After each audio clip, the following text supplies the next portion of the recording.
Good morning. Good morning. All you early birds. I'm Susan Tachau, a member of the Board of Trustees, and it's a real joy to be here with you today. As the season begins to turn toward spring, we're invited to notice the new life and beauty emerging around us and within us. May this hour offer space to reflect on what in your own life is ready to grow and blossom. I'm delighted to see so many of you here today and to welcome old and new friends from far and wide who are joining us online. Hello and welcome. After the service, I hope everyone will join us for refreshments and coffee and tea across the hall. It's our chance to be able to welcome you more personally. Our service today will be led by Yvette McDonald, our Congregational Life Coordinator and Ministerial Intern, and Dawn Starr Sarahs-Borchelt, our Director of Learning and Family Ministries. Music today will be provided by David Brown and Jodie Brown, David being our music director, along with our brand new MLUC New Protest Choir.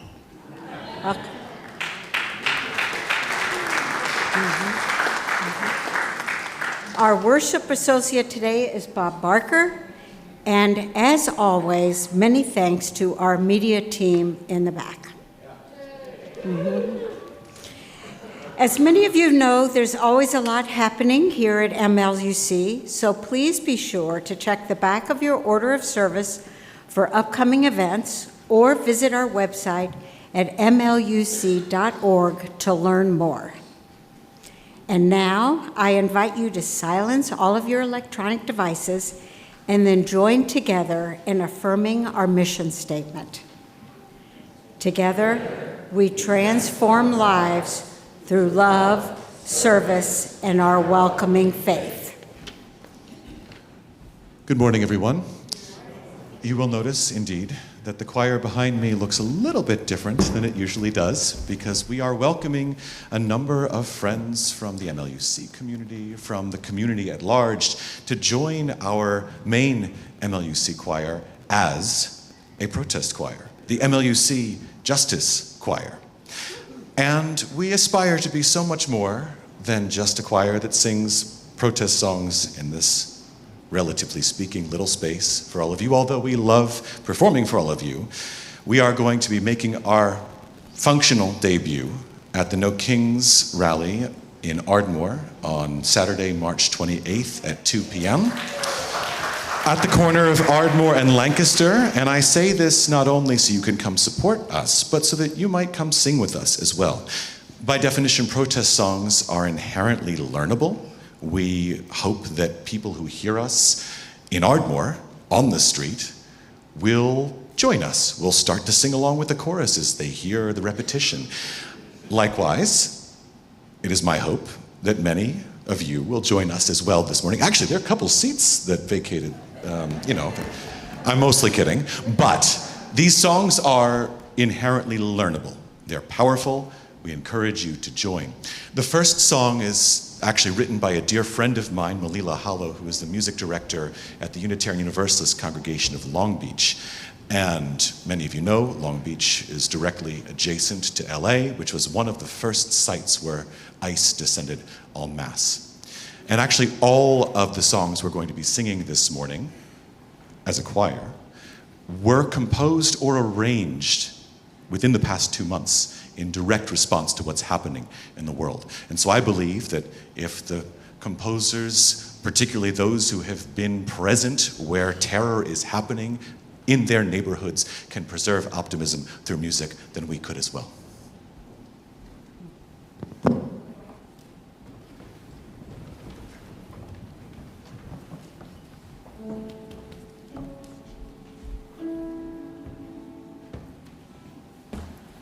Rise up, my people. Rise up, my people. Don't be afraid. Rise up to tell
The Chalice Lighting today is titled Tomorrow's Eyes.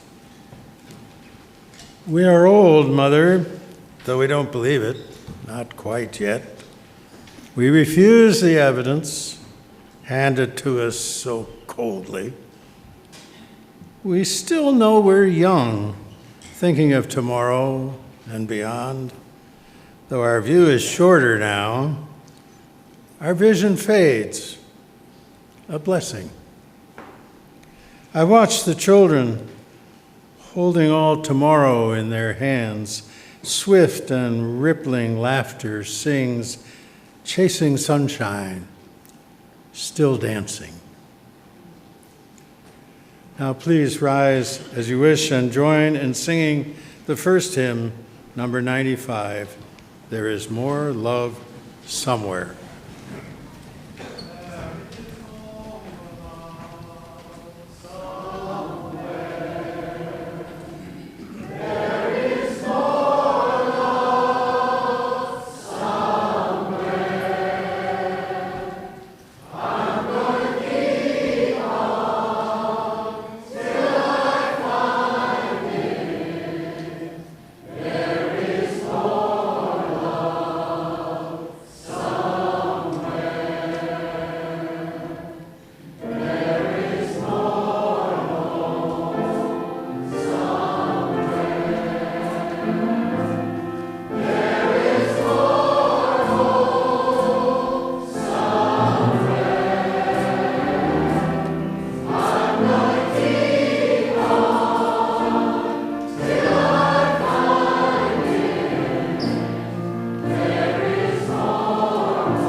Once upon a time, there was a young monk who had just arrived at a monastery. He was eager to learn and grow, and one day he approached Master Joshu. "Master," he said, bowing low, "I have just entered the monastery. Please give me some guidance." He wanted to know what to do. Joshu looked at him calmly and asked, "Have you eaten breakfast yet?" "Have you eaten breakfast yet?" Okay. Some people nod, yeah. The monk nodded. "Yes, Master, I've eaten." Joshu smiled slightly and said, "Then go wash your bowl." The monk was confused. "I'm just supposed to wash my bowl? Is that all?" Joshu nodded. "Yes, wash your bowl fully. Life isn't somewhere else. It's right here, right now." And from that day on, the young monk remembered, When he ate fully. When he washed his bowl, he washed it fully. And slowly, he learned the secret of being present in every moment. Do the next thing. Wash your bowl. I'd like to invite children and youth to join me in the atrium. We'll sort you out to where you're going, and we'll see folks at coffee hour.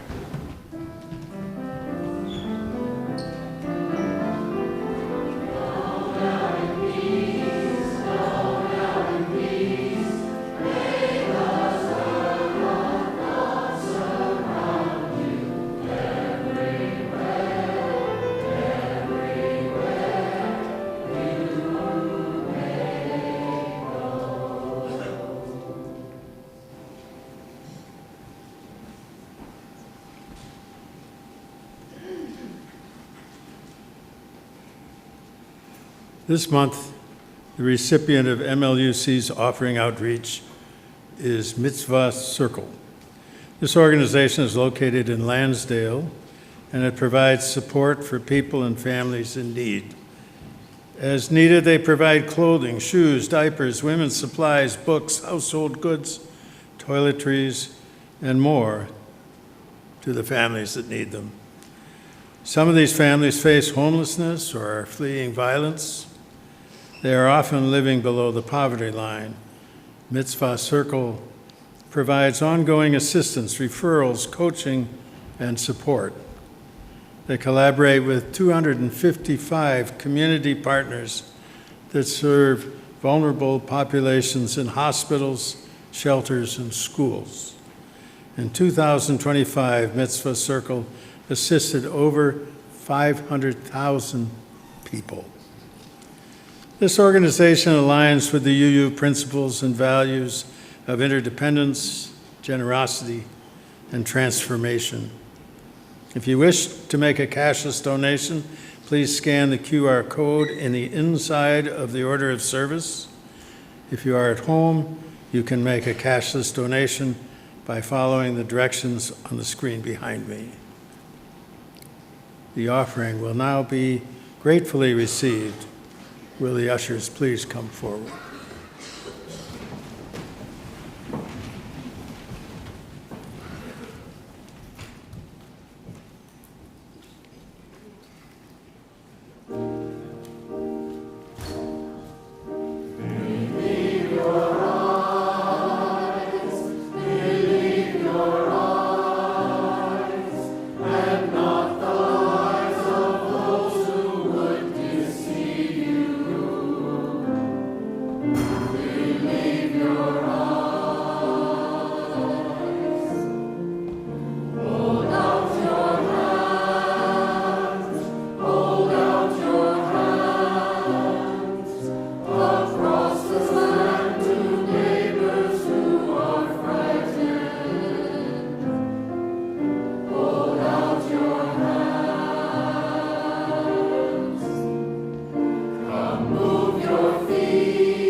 As is our custom each Sunday, we light candles of concern and joy to be shared in a caring and welcoming space. We light a candle of concern for all the young members of our armed services, now placed in harm's way in the war in Iran, and for all their families who wait anxiously for their return home. For all these members of our armed services and their families, we hold you in our hearts. We light a candle of concern for all the children and adults in Iran and in surrounding countries who have been injured or who have needlessly died in this war. Our hearts go out in particular to the young students at the bombed school for girls, and for their families who have lost their children and their futures. For all of these, we hold you in our hearts. We light a candle of joy.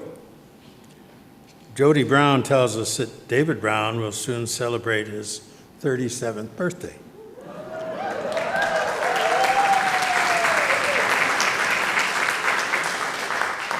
Just in case, I think we should all do that right at the end. I think that's a good idea.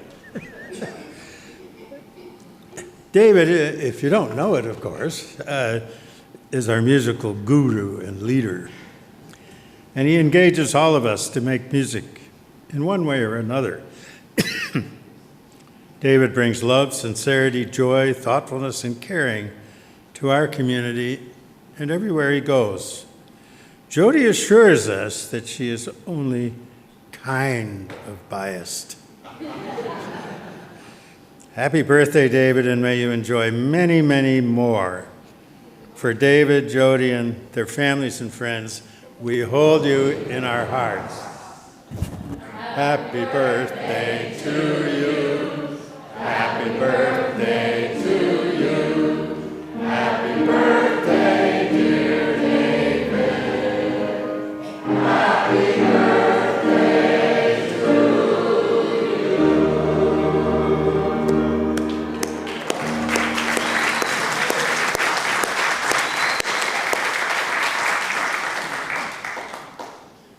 Finally, we light one more candle for those who carry joys and sorrows too deep for words or sharing.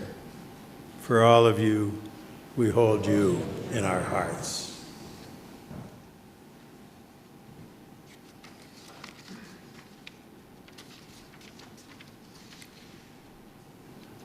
Today's reflective reading is titled Anticipation.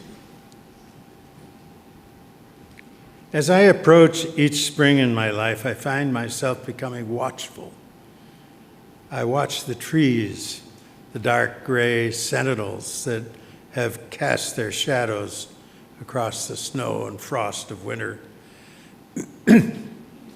I'm waiting. The trees are waiting for the first red buds on the tips of their branches. Then sometimes, seemingly in a passing instant, there they are. It is as though a faint red mist has settled on the branches of the trees. They're not quite back to life yet, but now there's an urgency, as though the heart of the forest is pounding now in anticipation. The faint red mist of new life is not really why I wait so impatiently. I wait for the moment when the leaves finally burst out of the buds, when that brilliant, otherworldly green explodes in the gray forest, when we no longer see the gray of the trees, but instead this brilliant, eternal green of their new leaves. I feel as though I can reach out and not just touch the leaves, but somehow seize the essence, the eternity of life. It happens every year, but it lasts only a week or two. Then the brilliant green of spring turns into the darker hues of summer. The dark greens of summer are no less beautiful, but they do not pull me on like the bright greens of spring. That brilliant green, that springtime explosion of enthusiasm signals for me the promise we all hold for tomorrow.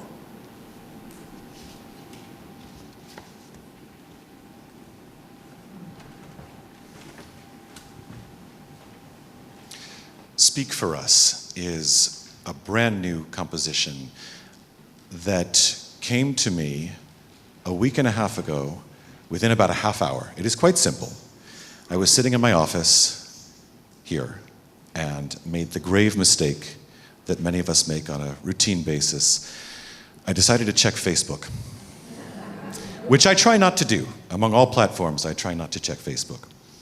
And as is often the case, I was horrified to read, in particular that day, words from fellow Jewish people celebrating Netanyahu, justifying what's happening in Israel, condemning those who would compare what's happening in this country to 1930s Germany as though we should not learn from the past. And I was heartbroken. And I felt that I wanted, knowing that we were going to form a protest choir, I wanted to write something from the Jewish perspective that could be sung by anyone to remember the importance of our integrity, to not let those who mean harm to us define us, but most importantly, as the final verse states, will you rise and speak for us? Listen to us too. Justice calls each one of us, every one of you.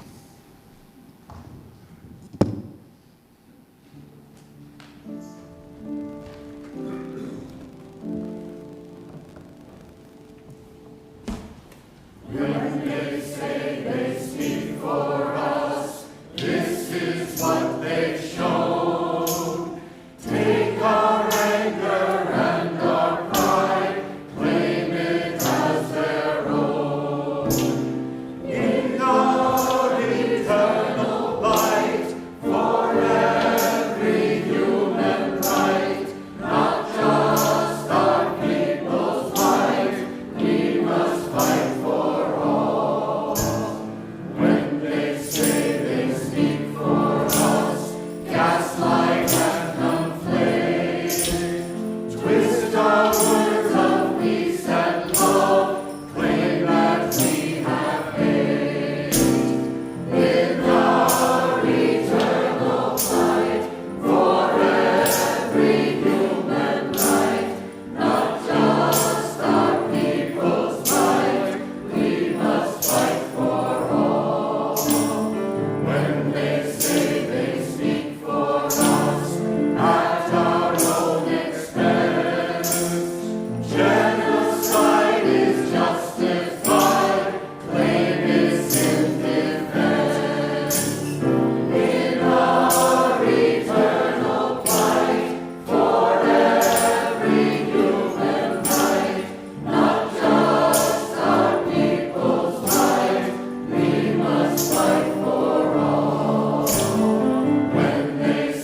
We are many on this stage today. Good morning. Good morning. Can we give it up for our new protest choir?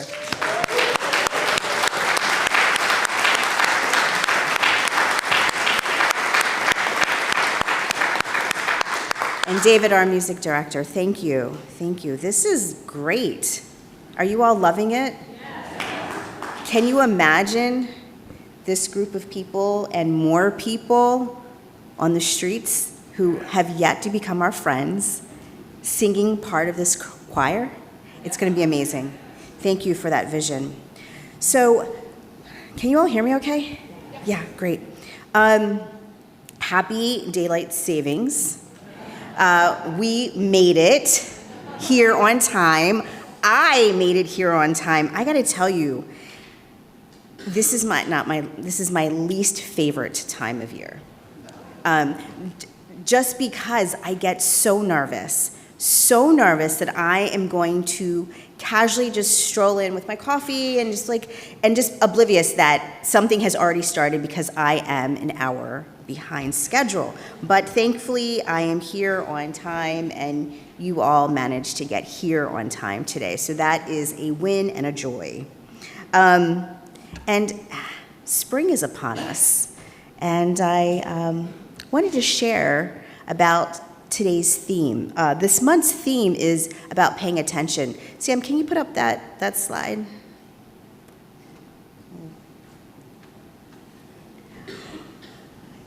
So that slide is a picture. Does anybody know the name of that flower by any chance?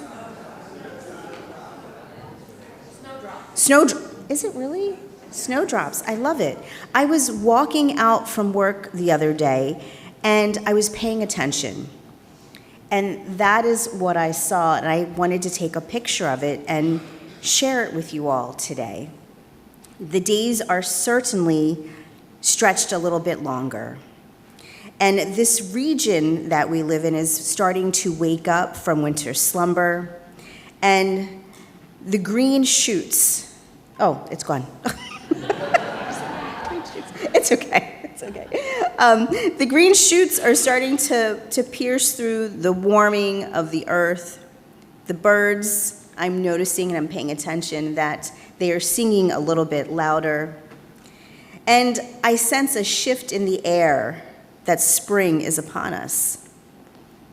And springtime is also a time when people have a ritual of spring cleaning.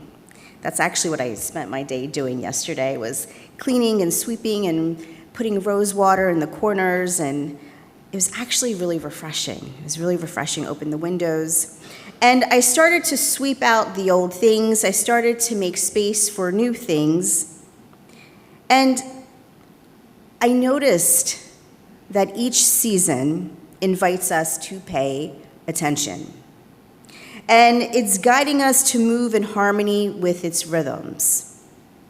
And as the spring equinox approaches, spring reminds us not only of the sacred turning of the wheel, but it also calls us to reflect on what it means to blossom inwardly and to blossom outwardly. Thank you, Sam.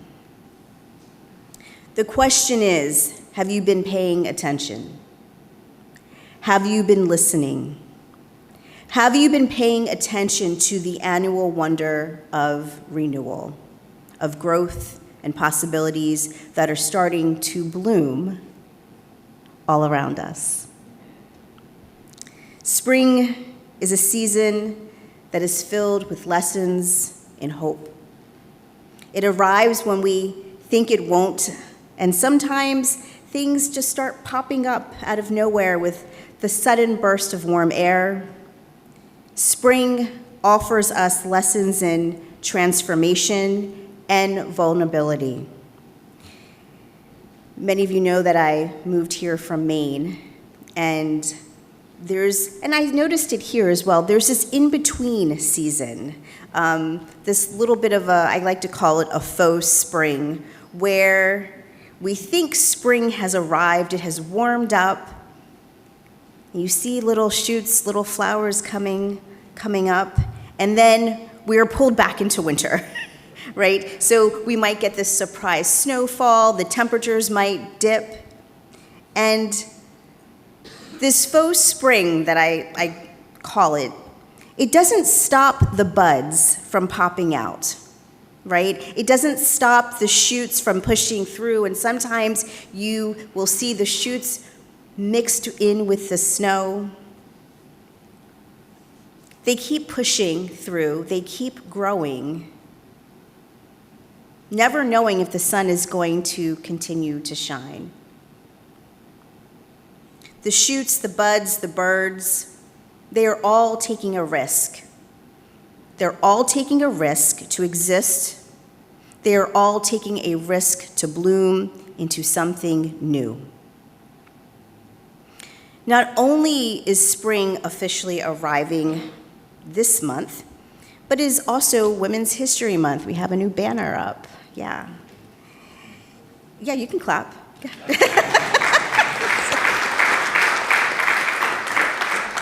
And as we welcome a new season of spring, I'm reminded of countless stories about women who embody growth and transformation. And today I want to share 3 short stories of remarkable women, women who paid attention, who listened to their inner voice, and who responded to the world with courage, hope, and faith. So I want to begin with Harriet Tubman. Many of you may know the story of Harriet Tubman. I'm not going to go through the entire story, but I invite you to imagine a cold night in Maryland. The air is thick with maybe fear and anticipation.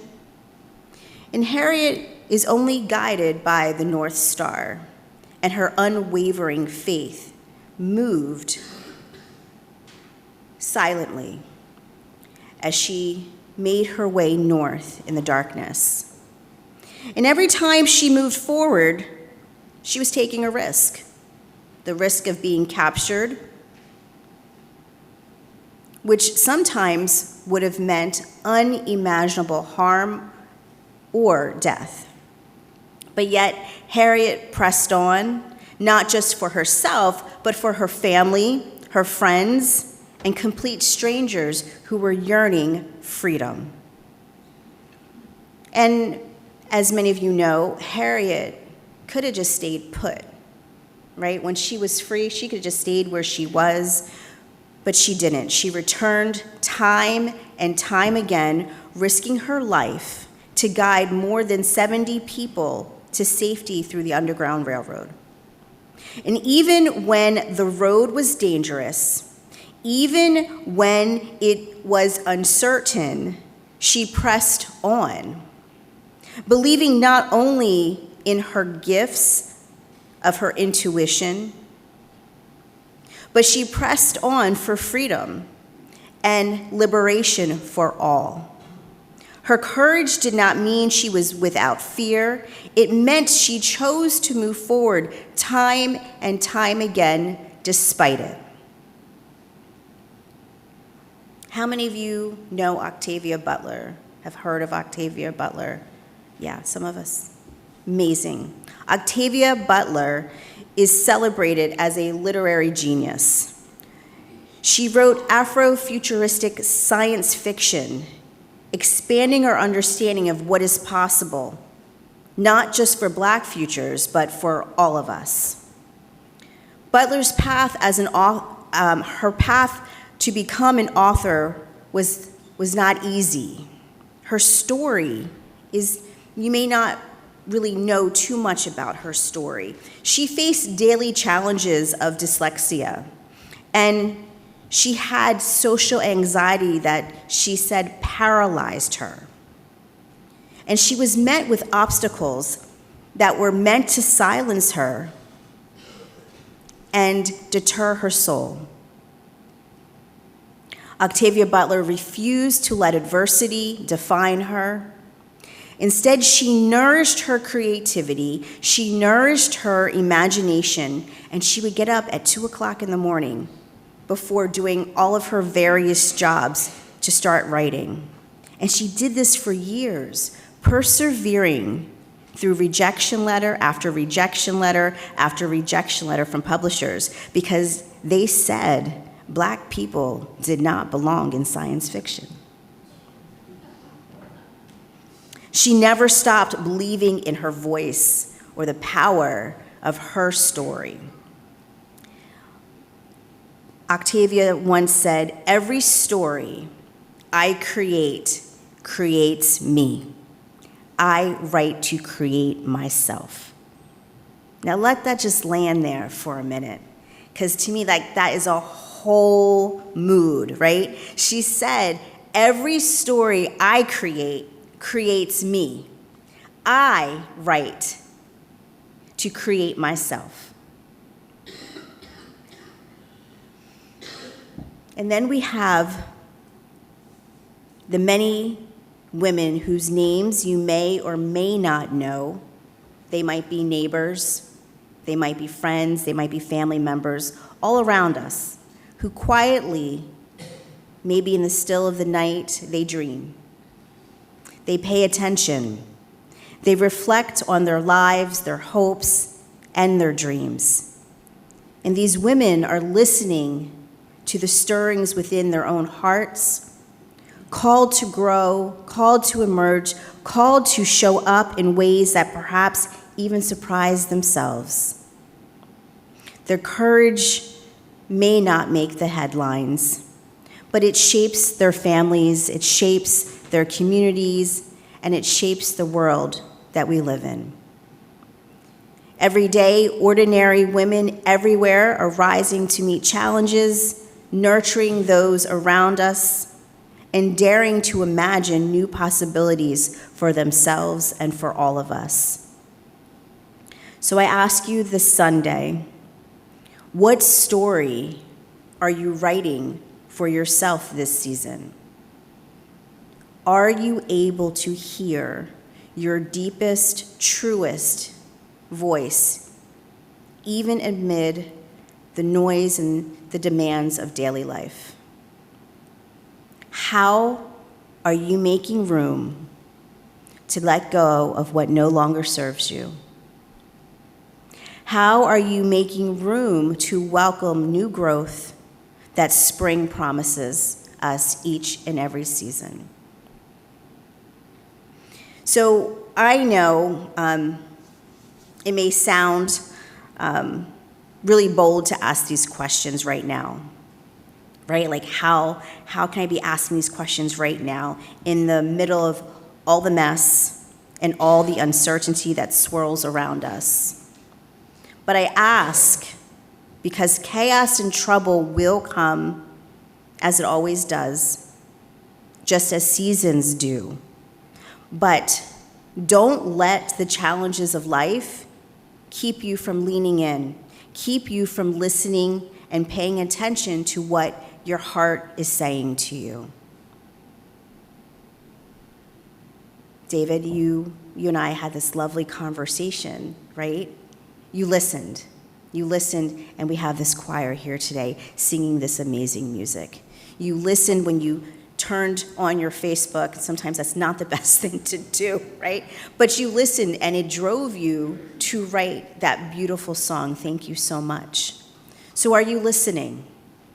In our moments of struggle, in our moments of uncertainty, it is so important to pause. Just to pause and pay attention to your own needs, to nature, and to what the world is whispering to you right now. This is a new season. Your past does not define you. You are, at your core, divine light and possibility. Just let go and trust that you have everything that you need to grow into your fullest self. And I know that just sounds like, oh, that sounds so lovely, Yvette, that's so beautiful, right?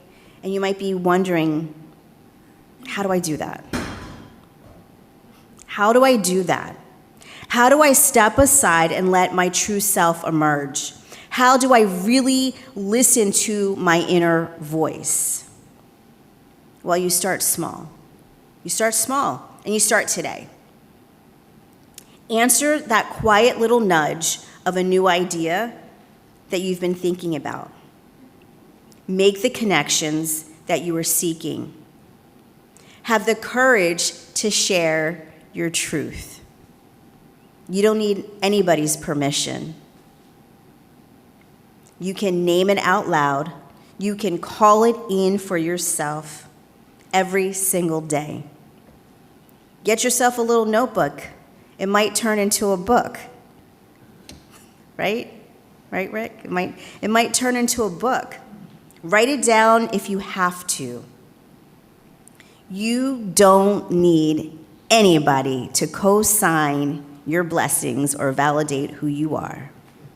Amen? Water your roots for a new chapter in your life. Whether it's a new project, or maybe it's a new job, or maybe you're yearning to heal or forgive, pay attention to spring and let it awaken the beauty within you. As Unitarian Universalists, we connect with the value of generosity. That's one of our values, generosity. It's the G in Jet Pig. It ties us to one another in relationship of interdependence and mutuality. Mutuality. That's a mouthful.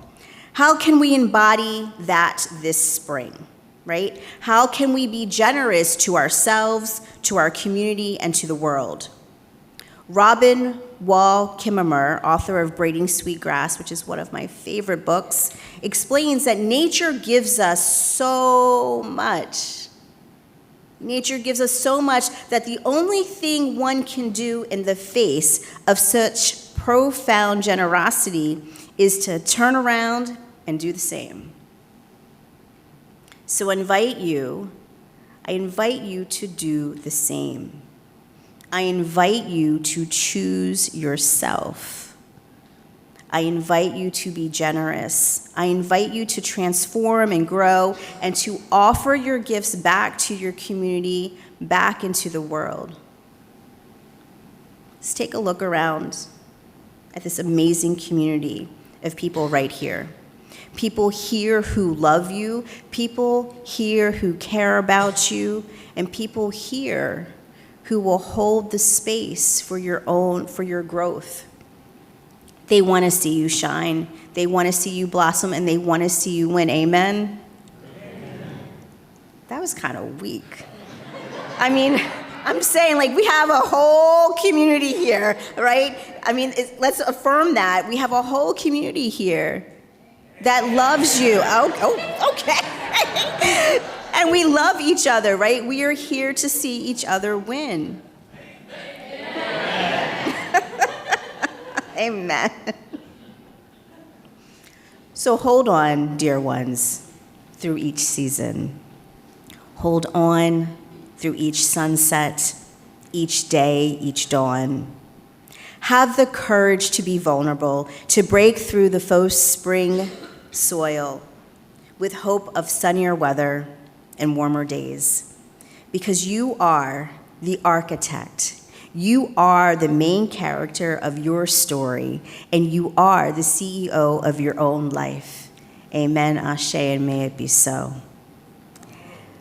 I'd like to invite you to rise in mind, body, or spirit and sing with us this joy.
Look at us sounding all good. We are ready to hit the streets. And as we extinguish the chalice today, I want to share the words by Lynn Cox called "The Courage to Continue on the Journey." Spirit of life and love, known by many names, yet fully known by none. We give thanks for this time, for this place of renewal. We give thanks for the ability to begin again.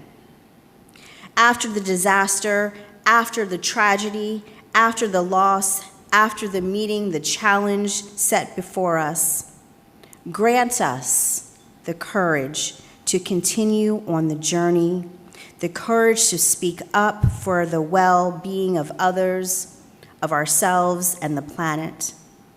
May we forgive each other with our courage, our shortfalls, and may we try again. Grant us hearts to love boldly, to embody our faith and our values in living words and deeds. May our hearts be open to embrace humility, grace, and reconciliation. Grant us the ability to learn and grow and to let the spirit of love and truth with its transformation upon us and within us.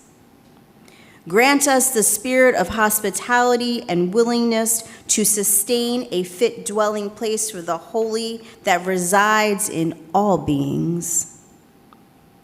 Grant us the sense of being peace in the world, even when we are in motion. Let us cultivate together the strength to welcome every kind of gift and all manners of ways to be on the journey together. To this we add the silent prayers of our hearts. Let the congregation say amen.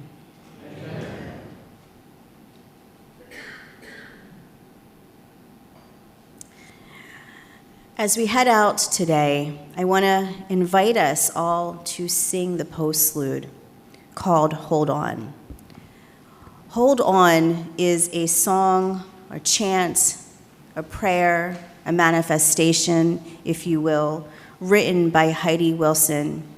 I had the pleasure of being in community with Heidi Wilson when I lived in Vermont for a short bit. And she wrote this song some years ago. And now this song started to show up in Minneapolis as a protest song.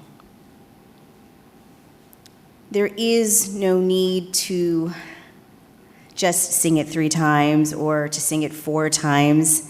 I invite you to sing it. I invite you to let this song in. I invite you to chant this song when the days just feel a little bit too much. So I invite you now to rise in body, mind, or spirit as we sing together this prayer manifestation postlude, Hold On. The words will be on the screen.